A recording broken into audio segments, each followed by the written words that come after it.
안녕하십니까? 한 주일 동안 남은 자손과 선악의 대쟁투라고 하는 제목으로 이 송경호 교수님이 쓰신 책을 중심으로 해서 사경의 공부를 하게 됐습니다. 첫째 날에는 요한계시록 12장 7절로 9절을 중심으로 해서 하늘에 전쟁이 있으니 라고 시작되는 죄의 시작과 대쟁투의 시작의 모습을 배우게 됐지요. 이 대쟁투의 쟁점에 대해서 사단이 도전한 부분이 있습니다.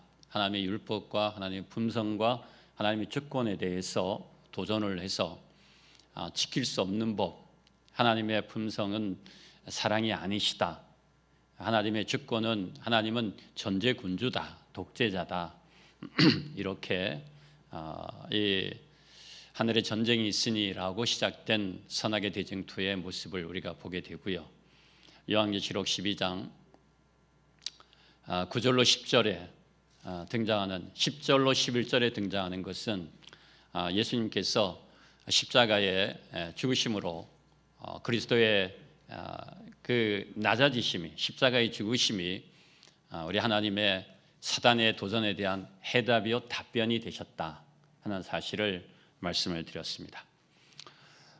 그리고 그 둘째 날에는 이 남은 자손과 이 대쟁투, 이 대쟁투와 이 구속의 경륜에 대해서 말씀을 드렸고요. 셋째 날에는 남은 자손의 특성, 남은 자손이 대체 무엇을 가지고 있고 어떤 모습을 띠고 있는지에 대해서 말씀을 드렸고, 어제는 남은 자손의 이 사명에 대해서, 세 천사의 기별에 대해서 말씀을 드렸습니다.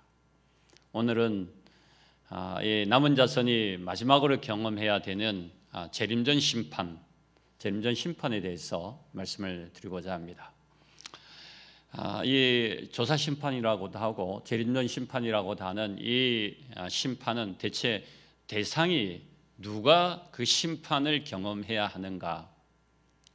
그 심판은 이 악인들을 위한 심판이 아니고 구원받은 사람들을 위한 심판이다.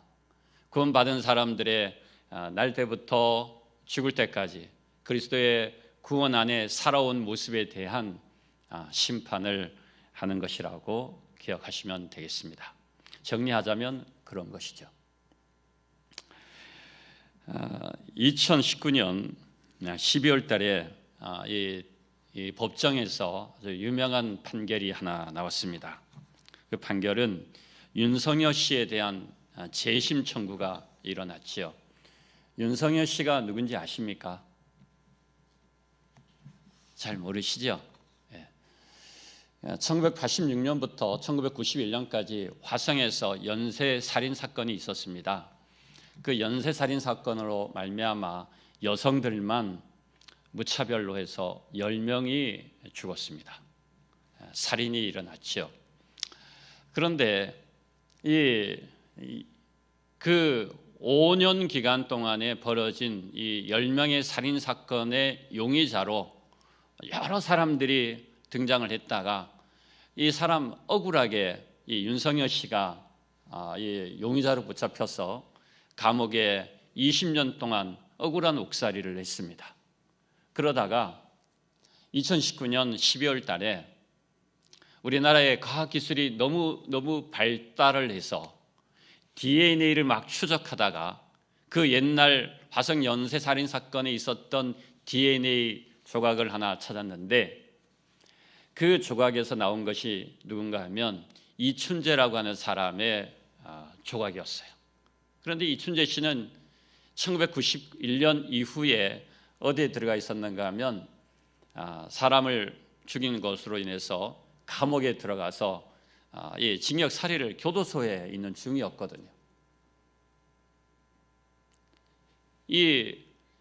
이춘재 씨의 그 DNA가 그 화성 연쇄 살인 사건의 범인의 DNA와 일치해서, 그래서 범인을 찾게 됐는데 연쇄살인 사건의 범인이 이춘재 씨다라는 사실을 깨닫게 과학적인 DNA 기법에 의해서 찾게 된 것이죠.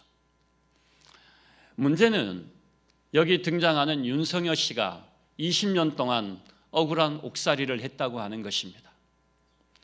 윤석여 씨는 그 억울한 옥살이를 한 것에 대해서 재심을 청구했고 무죄 판결을 받았습니다. 재판은 어떤 사람에게 어떻게 하는 것인지를 많이 심사숙고하게 합니다. 하나님의 백성으로 구원받은 백성으로 아담 이래 마지막 때까지 하나님의 구원받은 백성으로 이 사람이 정말 하나님의 구원의 사람이 정말 하나님의 하늘나라의 사람이 합당한 사람인지 이미 구원받은 사람이기 때문에 하늘에 가서 살 수 있는 합당한 사람인지 그것을 이 죄의 책과 기념책을 책들을 펴놓고 생명책에 책들을 펴놓고 이 사람에 대한 조사 내지는 재판을 하는 구원받은 사람들을 위한 재판이 일어나는 것입니다. 구원받은 사람들의 구원을 확증하는 재판이라고 할 수 있지요. 그것이 재림전 심판이라고 말할 수 있습니다. 여기에 대한 그 성경의 근거는 다니엘서 7장 22절에 옛적부터 항상 계신 자가 와서 지극히 높으신 자의 성도를 위하여 신원하셨고 내가 이름의 성도가 나라를 얻었더라 이런 말씀이 있는데 신원했다고 하는 것은 그렇게 조사해서 이 백성들을 위한 구원받은 사람들을 위한 재판이 벌어졌다 하는 것입니다. 이 조사 심판이라고 하는 이 재림전 심판은 죽은 자 중에 누가 그리스도 안에 잠자고 있고 또 누가 그리스도 안에서 첫째 부활에 참여하기에 합당한지를 말씀해주고 있는 것입니다.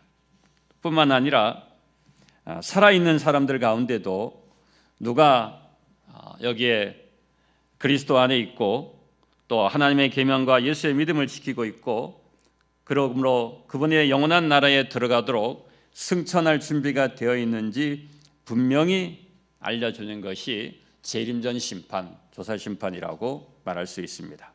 그래서 이 재림전 심판은 예수 믿는 자들을 구원함으로써 하나님의 공의를 옹호하기 위한 심판이라고 말씀하고 있는 것입니다. 그래서 베드로전서 4장 17절에 있는 말씀처럼 하나님의 집에서 심판하는 조사 심판의 모습이 되는 것이죠. 우리가 생각할 때 심판, 재판 이런 얘기를 들으면 마음이 부담스럽습니다. 혹시 내가 죄인인가? 혹시 내가 벌을 받아야 되는가 하는 그런 것 때문에 그렇지요. 이 성경에서는 심판에 대해서 세 가지를 언급합니다. 예수님 재림 전에 있는 재림전 심판, 천년기 동안에 있었던 천년기 심판, 재림 후 천년기 동안에 행해지는 심판, 그리고 천년기 후에 행해지는 최후의 집행 심판. 이건 악인들을 위한 심판이죠. 이런 그 사건들은 집행 심판이나 이런 부분은 우리가 다룰 필요가 없고요. 여기 말하고 있는 재림전 심판, 조사 심판에 대해서 살펴보고자 하는 것입니다.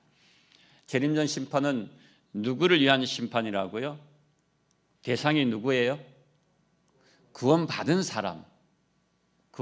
사람을 위한 심판인 것입니다.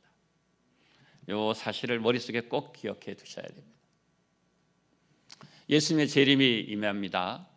그래서 예수님 재림 전에 이 사람들은 구원받은 사람이니까 예수님의 재림에 참여해서 하늘 가야 된다. 그렇게 이미 구원받은 사람들을 위한 심판이 되는 것입니다. 다니엘 7장 10절에 보면 심판을 베푸는데 책들이 펴놓였더라 했습니다. 그래서 우리가 이 책들에 대한 그 설명을 나눌 때 첫째는 어린 양의 생명책에 기록되어야 되기 때문에 생명책, 그 다음에 무슨 책이 있어요? 기념책. 그렇습니다. 여호와를 경유하는 자들이 그 이름을 존중히 여기는 자들의 그 일을 위하여, 그들이 행했던 그 일을 위하여 여호와 앞에 있는 기념책에 주님께서 이 하나님 백성들의 아름다운 이름들을 기록해 주셨죠. 그 일로 인해서 그렇게 말씀하셨죠. 그 다음에 마지막 책이 있는데 그 책은 바로 사람들의, 이 세상에 있는 모든 사람들의 이 죄를 범했는데 그 죄가 기록된 죄의 책, 그게 구원받은 사람이든지 구원받지 않는 사람이든지 간에 누구든지 간에 다 죄의 책에 이름이 다 기록되어 있다 하는 것입니다.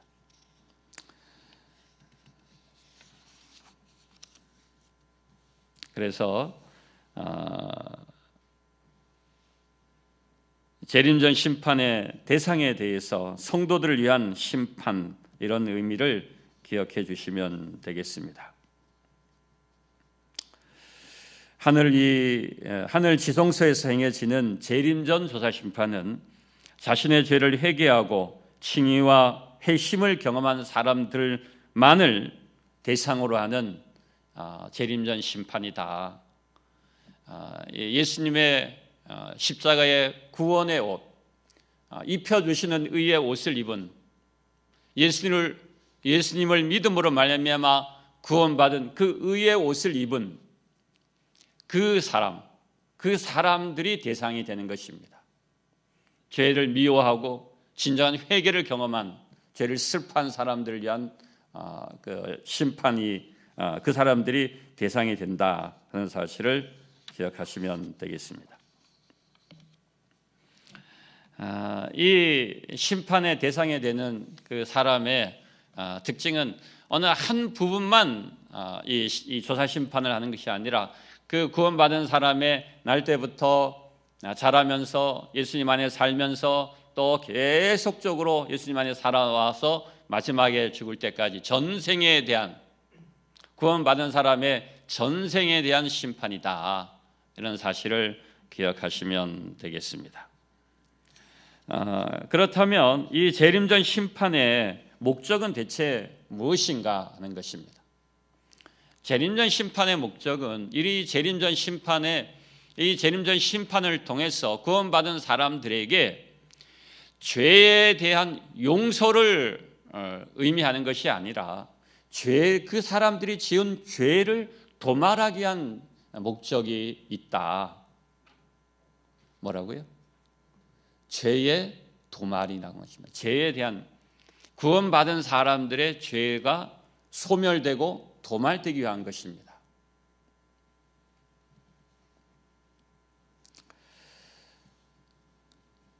죄의 용서하고 죄의 도말은 같은 개념일까요? 다른 개념일까요? 다른 것입니다. 죄의 용서는 우리 개인이 예수님의 십자가의 구원을 믿음으로 죄에서 용서함을 받는 것입니다. 그런데 이 세상에 있는 죄 자체에 대한 도말, 죄에 대한 소멸 도말은, 이것은 우리 개인뿐만 아니라 우주 세계에도 절대적으로 도말이 필요한 것입니다.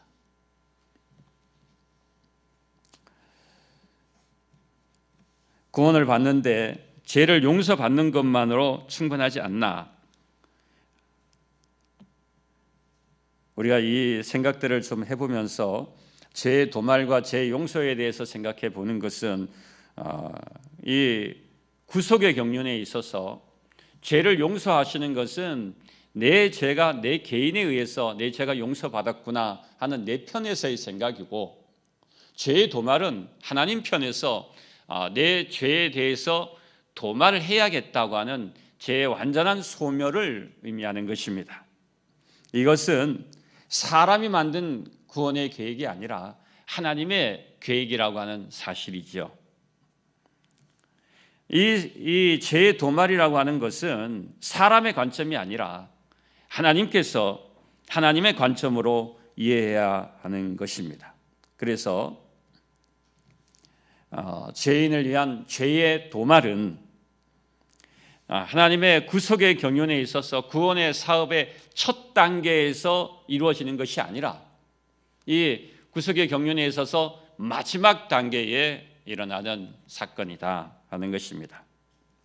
그래서 하나님께서는 그 사람이 성화되고 마침내는 그 몸이 영화로운 몸으로 변화될 때까지 그분의 하나님의 구속 사업을 위해서 계속 진행을 하시는데, 죄인이 영화롭게 된 때에는 더 이상 그 사람에게 죄가 더 이상 존재하지 않기 때문에 더 이상 그 사람은 죄인이 아닌 것이죠. 왜냐하면 이미 썩을 몸이 썩지 아니할 몸으로 영화화된, 변화된 이 몸이 됐기 때문에 그 사람을 주장하는, 썩을 몸을 주장하는, 죄의 삭은 사망이라고 하는 썩을 몸을 주장하는 이 죄가 도말됐기 때문에 그런 것입니다. 그래서 그의 육체에 남아있던 죄의 결과까지도 이미 모두 제거된 것이죠. 육체가 영화롭게 되는 경험과 더불어서 예수 믿는 사람의 구원은 이제 완전히 죄 없는 존재가 되는 것입니다. 완전한 영화의 경험을 겪게 되는 것, 그 과정에 죄의, 그 사람을 억누르던 죄의 도말이 이루어진다 하는 것입니다.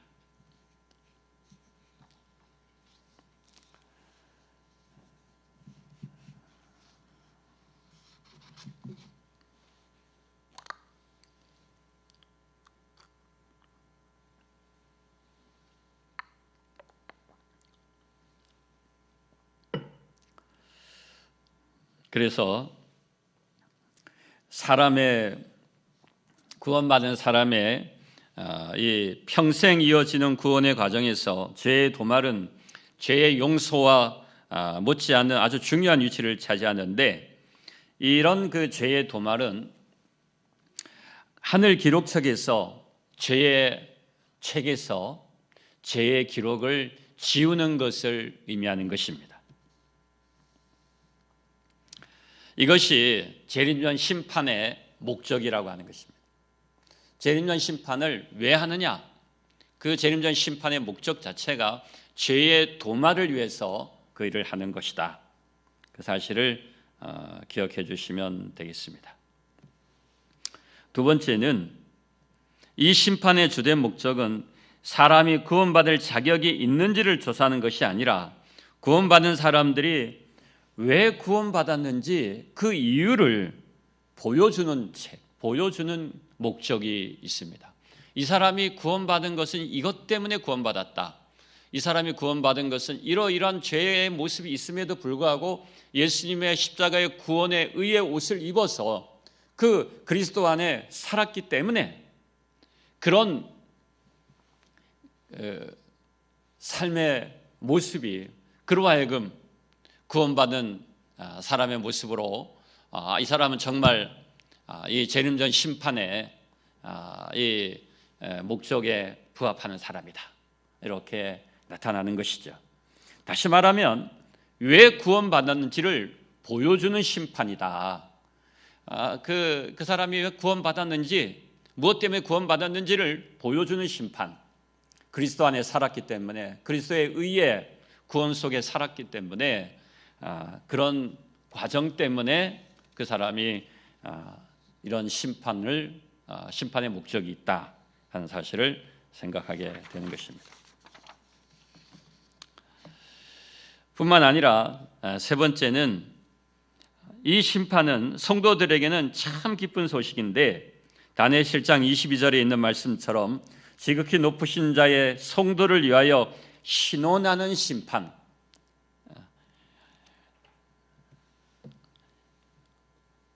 하나님의 백성을 위해 베풀어지는 심판이기 때문에 그렇습니다.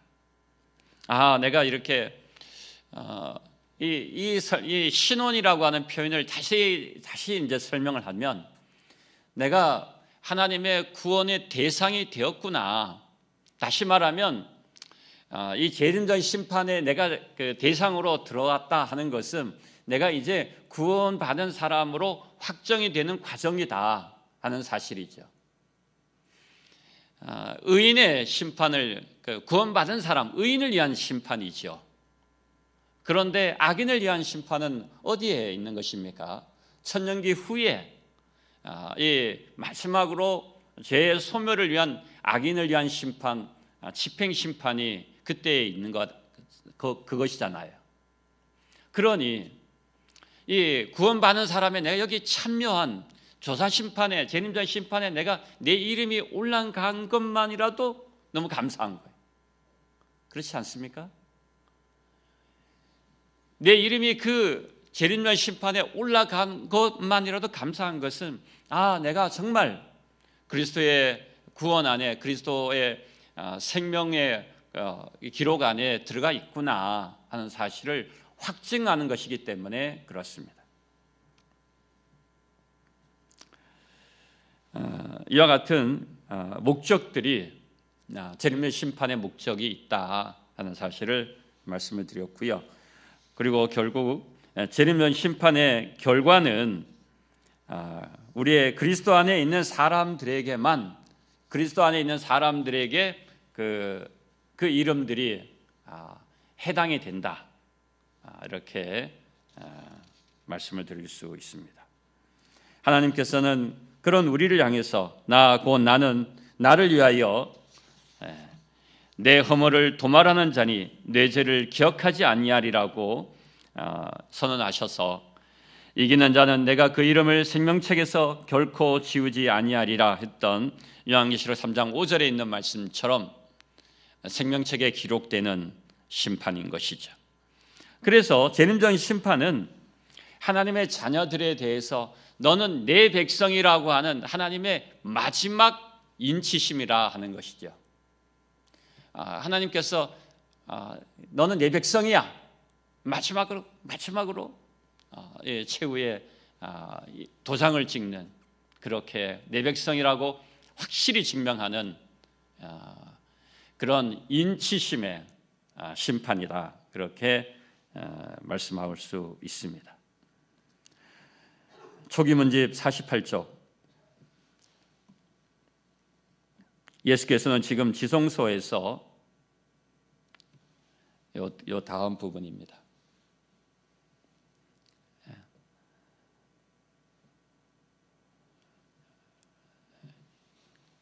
이 다음 부분이요? 아닙니다. 그 앞으로 가시면 되겠습니다. 이건 없는 것 같아요. 예수께서는 지금 지성소에서 책에 있습니다. 우리의 희생과 기도와 잘못과 죄에 대한 고백을 받고 계신다. 그분은 성소를 나오시기 전에 모든 이스라엘의 죄를 도말하시고 용서하실 것이다. 그 이유는 그들의 모든 죄가 도말되고 그 다음에 있는 말씀이 있습니다. 살아계신 하나님의 인을 받기 때문이다. 그 이유가 뭐냐 하는 것입니다.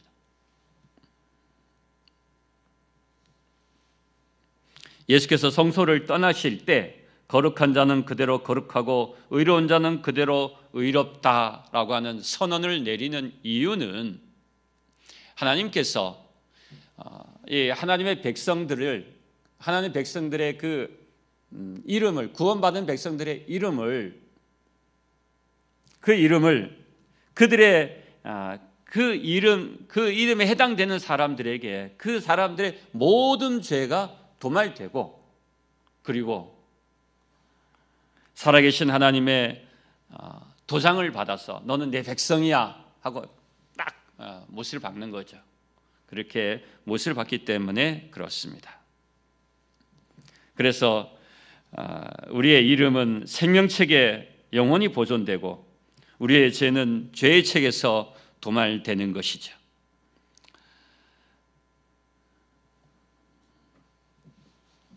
거부되는 이름들에 대해서는 말할 필요가 없습니다. 거기에 해당되지 않는 사람들이 거부되는 것이죠. 그래서 중요한 것은 생명책에, 어린 양의 생명책에 기록되어지는 사람이 되어야겠다 하는 것입니다. 요한계시록 20장 15절에 보면 누구든지 생명책에 기록되지 못한 자는 불못에 던져지리라 이렇게 말씀을 했는데, 불못에 던져지지 않으려면 어린 양의 생명책에 기록이 되어 있어야겠지요.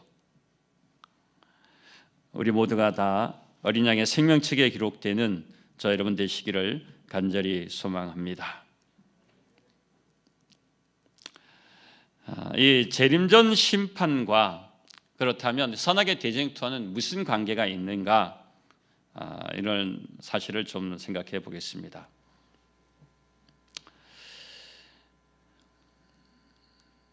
성소론 232쪽 하늘 성소에서 행해지는 하나님의 심판 사업은 두 가지 측면을 지니고 있는데, 이 심판은 한편으로는 이 땅에 사는 하나님의 백성에게 그 초점을 맞추고 있지만, 다른 한편으로는 우주 전체와 연관을 맺고 있어서 이는 하나님께서 이 심판을 통해서 선악 간의 대쟁투에서 성공적인 결말을 끌어내시기 위해서 이런 심판을 행하시고 있다 하는 사실이죠.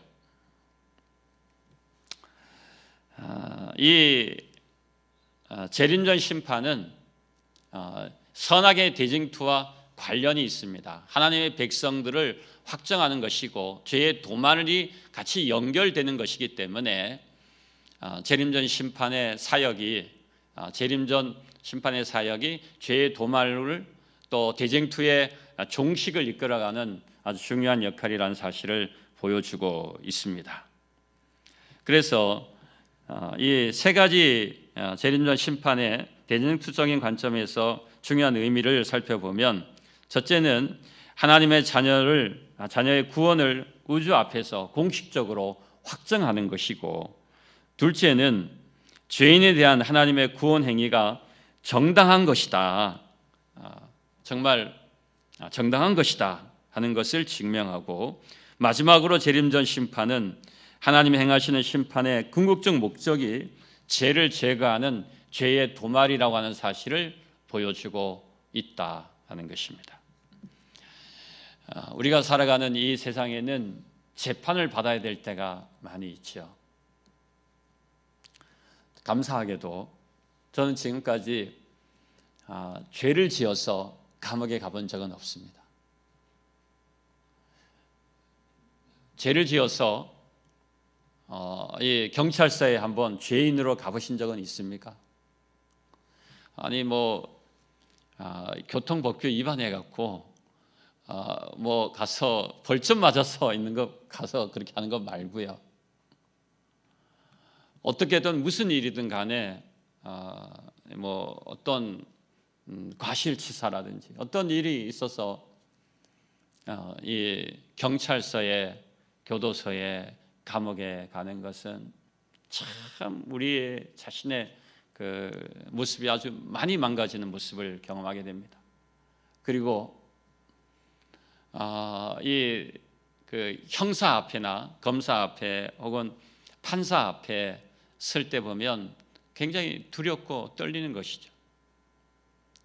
왜냐하면 없던 죄도 만들어질 것 같아서 겁이 나기도 하고, 혹은 내 어떤 죄 때문에 내 어떤 형량이 무엇 때문에 이런 그 모습을 생각하면 너무 가슴 아픈 것이죠.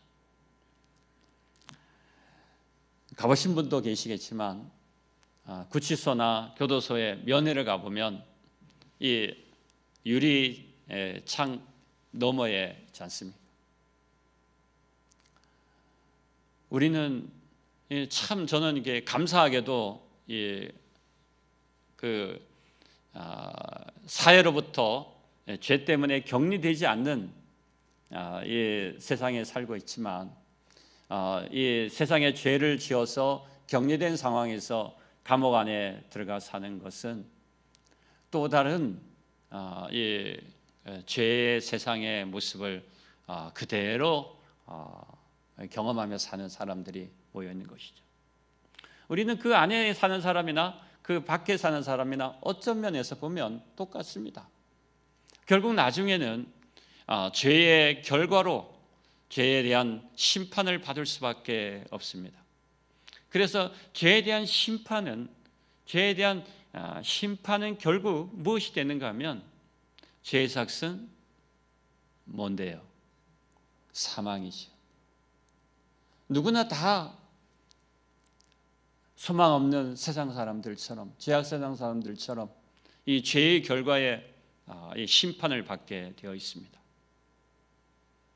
그리스도 안에 있는 사람에게는 하나님의 은사가, 그리스도 예수 우리 주 안에 있는 영생이 그리스도 안에 있는 사람에게 주어져 있는 것입니다.